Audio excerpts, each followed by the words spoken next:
mee ọfụma lee ya nye m my money without iwere egbe kwudo gị n'azụ. You understand? Ndị aghọta business lee ka ha si eme business ọgọ ọfụma ịpụta isi Erisco bịa Innocent bịa onye ka bịa enyere m Erisco enyere m 150 million nye m 10 million 10 million ịpịakọta ha ọnụ the risk adị less n'akpa onye ọbụla. So onye na-ewepụta dị ego ma mfu ya much money imezie film atinye ebe o kwesịrị ịba ịka na-anacha azụ small emeche nka Igbo people ada atinye ego ha na business na ha na-adị eme personally. If shop onye ahụ na-ere provision ọ bụrụkwa provision ọ na-atinye shishi adị ọ ga-believe n'ịchọ ideceive ya. So these people ị ga-afụ na ndị a bụ MD na Money Point, how MD na Kuda Bank, ha bụ MD na Soso Place. O nwere film ga-afụ ịga list of partners ịgbaka onwe ka the film ama atọ ụtọ less na iji ọgwụ jide the film if na ego karị ọ bụrụ individual. So ndị be anyị ga-aghọta na since the game dị like this anyị kwesịrị pụta na tinyezi ego ya na-eme but ị na-atinyekwa ego anyị kwere ya agụrụ ji ego ga-ana. So ihe ị ga-eme as a businessman to protect your money mee ya na-akpọ consultations within the experience in the industry. You make consultation, you pass your money through them or they protected. You man not business ki na-eme inye uchi na-edu ego ka o were ego gba ọsọ. Oge one Igbo boy say ka anyị ga eme film say his in-law with 10 million sana that work. The in-law chọrọ transfer the 10 million. It's a 10 million na dey eme cinema film. Ọsọ mmechọn natagodo ego a first. Nsi chọrọ ka eme cinema film ka anyị just ka ordinary film. Ọsọ na cinema film nsi oga 10 million cannot do cinema film. As what the thing. So this boy, I'm not getting you this 10 million now. I can quite zuzu. I mean, can me to manage. I'm some actors and picota on somehow, but on one with that element that compete with these films. At the end of the day, Oman road that place this morning now again we issue, and you won't go back. And that is the problem. When you put a say, if we say with 10 million, can make film. So I ga akushi that thing. Imezbo film, cinema film 50 million and above. Karabuz no wine. I get red camera or Ari camera shoot to ya. Bro, niwe obre keep picota on me like that. I go je the manzagi. Yeah, bro, ye mega for YouTube and all those things. So in a make ya again with proper consultation. Joe marketers distribute this past film. Body team. Okay, I drink easier. You gotta see who and who distributed. Let's say this Funka Akindele film. Which distribution company handled the film? I want on this distribution company. Immediately, I say, "Can you deal? Need to email such film. I go get involved." Nka work chokandozo. Obro kiwere go mezie because a typical hungry filmmaker cannot get down. You are go to Kebun first. So this is the ways I get ndị Igbo ga-eji bịa enwezani ana akọzi obele and look beyond Nigerian market. Was ndị ifuru most of ndị Yoruba ha na-aga film festivals abroad. New York Film Festival, different international film festival. We partnerships with them. Currently, Sijobas, an Igbo person, his film is nominated for Oscar. Which film? Mami Water. From Owerri, Imo State. I met that guy when his first film. One of the notable people gave me here, but Sijobas we commambo na chuego or a creative. So ndị na-achụ ego ya akpọ such person bịa sia ịmara ihe na-eme ngego ịgaga Oscar ka ịkpa ka ime ya. His agency is an American agency. So any project on eme now is international. Or they made ihe Nigerian cinema. His film and his screen go over almost 10 international major festival and award, and he has won most of them. So I went in madu. We have directors. I went in my name. So involve them. Obro icho ime film. Asking now on the ndage me where you were going here because teacher just let the film. I would shock you most of the film if you can name. How can they buy with the producers? Check the names. You want to go? So these are the few ways I get me film and apota. Kenen paru na ro cinema na newi now. Oruchada cinema. anyị enwetukwa sense of experience of a cinema experience ka anyị emego the kind of film we can go such places. So Nollywood has moved. We should go from that typical ikpa nkata pụọ. Aka na-enwekwa that one o. Mana ịchọ ịga cinema and Netflix. Ị ga-echeme echiche. Ma the kind of script writing. Abụrụ ndị a na-eme na the end of the scene. I may arrest. Ekpe ekpere. These are gone. I'll confess. I will confess. Ịchọ ezigbo film. Chọ ndị ma ya na dan akụ script writers up to 10 million naira. And I some of them 5 million, and I some of them 2 million. Most of those film enough. Yeah, cause you did professional now. Oh, I'm not to email film. Actually, he did script also kakwa 150,000 chair. So they get there iberibe here now. Each email cinema film whoop tego. Kwa right to go. Is but right at first. You want think how? It was our people. Obni wo do ego ndoz. And we our people. Jide kene them all hand hot in the industry now. Cinema faces. Ndi buy. What I go? Ikporo ha. Tinye na one or two, nye 2 1 or 2, ime ha ga-egekwa gị ntị as our person. So far how many ma iche ime. Now Chidimoke is up again. Choma Chukwuka is there. So our people are there. Cinema faces.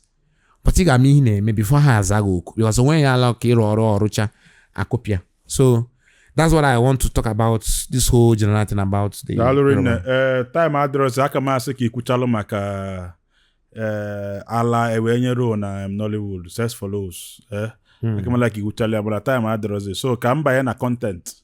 Okay. I'm following your content everything and that from now that you are more like a struggling content creator that is trying to you are trying to delve into content creation because all that is the new way now.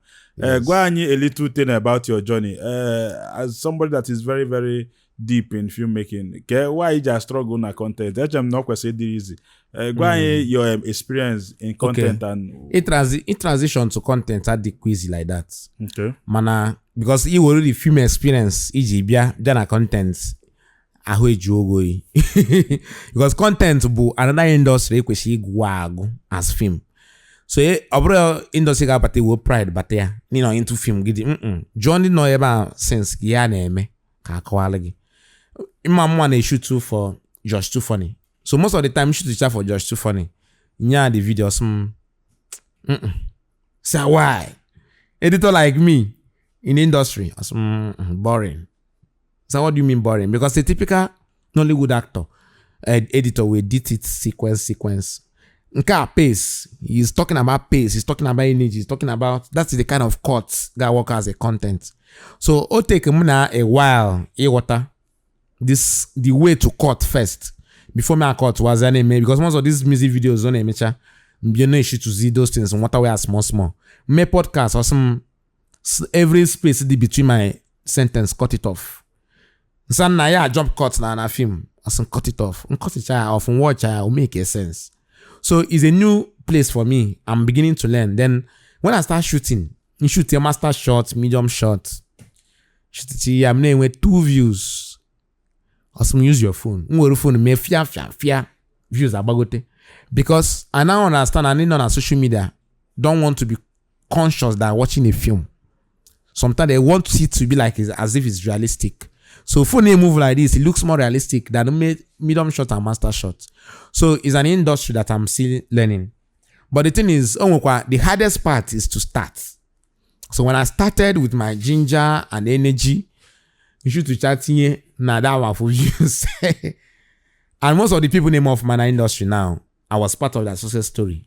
Like Kevin Black, that time when he put my equipment in shoot to his skit. As I already told you, MC Kokoli too, I'm not been at the same place in Lagos.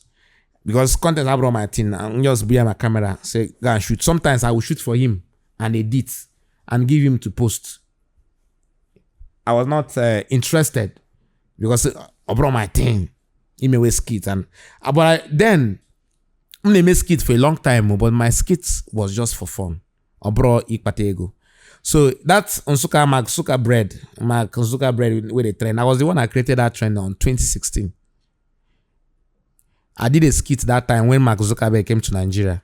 I bought a loaf of bread, designing bread, put his picture there, pretend it's put inside the bread and need a skit, and they screenshot that bread, and it went viral that time. Gossip meal, Yaba left there. But that time, I'm just naming me as fun. So, but I didn't even know that this is where we are now. So now that I want to start, I now said, okay, let me reach out to some of the people that I'm a game bidon to work small. Mbokwa onye nke asa half ibido go kwa me content half iga email me 1 or 2 make me post something like scam okay na no wahala man. One of the person gwa touch him small but Mamuka na first show you me na Lagos. I was there. I was the one that did photo shoots, made polo, made all those things for the promotion. First show up there na Lagos me. So mitekwa nka ona chitekwa na Nsukka na mekwa his show. Ngeshi Lagos travel abia Nsukka got his show. Fly chama drone and all those things. So for me, I was happy that he's moving that time.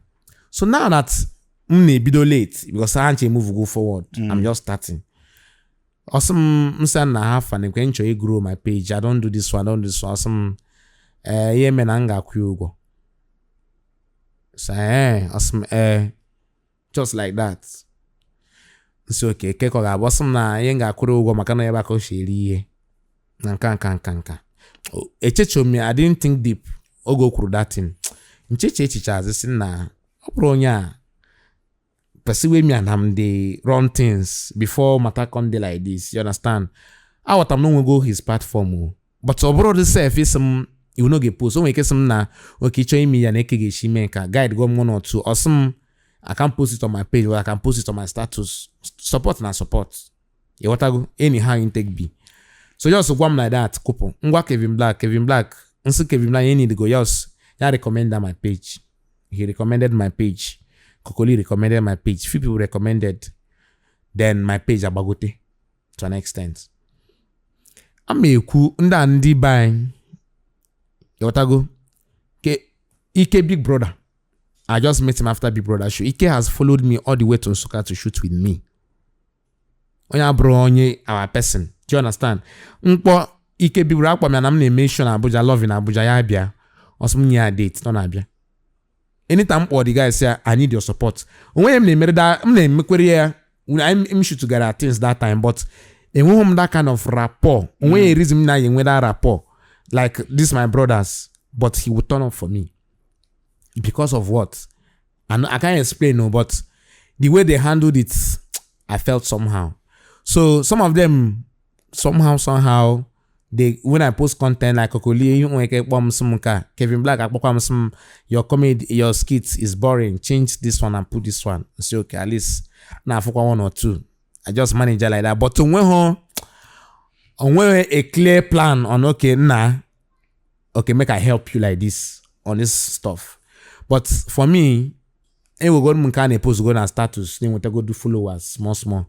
So I draw more. That one is okay for me. Not just that's way Mamukaji handle the issue. The thing just tire me, but you're pushing. You're pushing. That thing me guy, fuck everybody, yo. Might do my thing. In fact, all that mood can just buy now. See, anybody will won't help me, push. But if I have my way, I can just budget money, worry I can the bloggers. What I go, I'm will anybody because. When they needed me, they didn't beg for me. Most of them can tell you no more. They say, guy, do this shit. Can me here. If I even up my time, bring my camera, shoot Chorugi's skit for free. That faginyegi. And as of that time, most of them are on way of Hano. Or bro, my camera now. Most of them not there anywhere. So now those guys don't can't. Kevin Black, boy, Ogenga Lagos. I made 1 or 2 skits. Or post on his page, post on my page, want to traffic, which is okay and encouraging. What I go? I'm not able like 1 month. I can read shoot every day self. So for me, that one he only that understanding. But now when really feel na guy, you 6,000 followers, so I don't have any business with you. But so be it, I appreciate. What if I na Lenny's canal? What I go? I am where ZF. Lenny's, and if I na but take your time na program aya. o nwere ike ọ bụ na ife anyị na-eletere wee jụọ ya maọbụ ife iche ikwu maọbụ dragin maọbụ ekene maọbụ shout out ihe ọbụla anyị kwesịrị ịjụ gị anyị na-ajụrụ gị ma ife ọbụla iche ikwu ị nwere oyere ikwu eketa so take your time yes. Okay. So ihe ọzọ nchọ ikwu bụ maka ndị na-asị na all the Nollywood directors and producers na ha ncha na-achọ nwaanyị ha ga-sleep with before enye ha role. Ihe m chọrọ ikwu maka that thing bụ na ọ asị. Adam asị na ndị directors producers ada asịkwa nwaanyị ka eme one or two. Or just like every other industry. Ị ga na banking sector, ị ga na real estate. Enwere ụmụ ha na-eziga ga-asị the other ọga esilie one or two deal by the other way round. You want to go? So I don't have film. Ọ bụ na director asị gị na gị na ga-edina before onye gị role. Ị nwere the right ikwure ọtọ isi ebe alawa. A producer asị na ọ ga-adina gị before onye gị role. Ị lawa, ọ bụrụ iwu na ị ga-eme that film. Maka na any director or producer na-asị gị na ọ ga-ala gị first before onye gị role. Onye amaghị ọ na-eme. So now ị ga-asị m ka ị ga-esi make design industry ọ bụ na imegho the film because a ga-agwa gị na ọ bụ na imepere okwu gị now na-ema m blow na industry. Ị masị na a ga-akpọ Taoma na phone now si abịa mee one scene ị ga-ekwugide ego na ị ga-akwụ Taoma. So content creation and skit making has made it easy for everybody. So ọ bụrụ na ị ma na ị na-enwe such challenge in industry hapụ ha mepee your own page pay your own skit. So go on the skit name. He could be with talent for acting, meaning that if you start acting on skit and all those things, it's going to go well. So it's going to go well. Oga ofuma haga bogi kuego na ga akuge before. So happy all those excuses in why na see no makanka all the desperate in that film. In a kuna also you know so mo aka na achu na film. Na achukwa ma umu nwoke. Now ndị ntụ nọkwa na industry. So as a man a na-achụkwa nwoke na-achụ ma nwaanyị. So ịbụrụ nwoke na ị dị desperate blow in industry asị gị bịa ka ala gị kenye gị ka blow in industry imepi ka akpọwa gị ike as nwoke then ịpụta ya na complain na ndị na ụmụ nwoke na-eme Nollywood ha ncha ndụ ashi ọgwachi ime ya like that maka na some of us fụcha all those things na anyị ga-eji nwayọọ na-eje na achọ ime ka na ka eji nwayọọ. So if you're an actor and you are facing that challenge, even as a man or a woman, if Nanda na chugi, umoke na chugu mwa na chugi, nkobra na chugi, obni nwa ekweho, bido your own content creation. Ige share that what matters is the talent. The opportunity will come. So that's all I want to say. And then finally, some wine to the course here. Wine gabia. He me assume na all directors na labanko. I'm not when he just brought part of what they do. They know all the director now. Only when I want na actually some go film can so okay nice one. When there's a role, I will give you. Okay blah blah. So okay send me your video. When you go show that directors in case the honey dig. Or some but not sure if from. Anam Lagos in a Delta State. It should be a film na Lagos. Why? Mechanic me film. But when a film name at the moment, it's some not just kind of. Meaning I travel from Delta State, you're going in Abia and Kimbianod. If you kiyashi bido. So that's the mistake most of you make. If you don't now, if you don't get the guy with dinner, gonna I may one or two.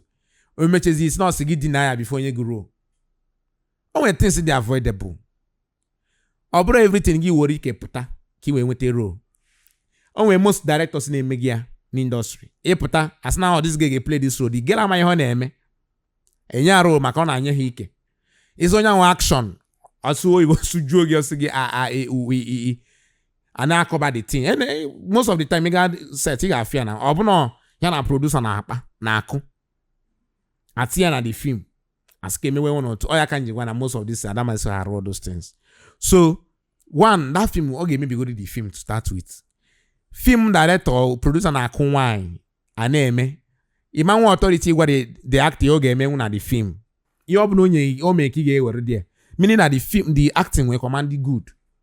So at the end of the day, all those things bo game. And when now anyway can me rape na ma kwam. Mana dom shan ha na mega raping jide gị n'ike rape oge si ki me film. Iru ebe na me film ase ka ala gị si ni de eme lawa. Mewe content creation.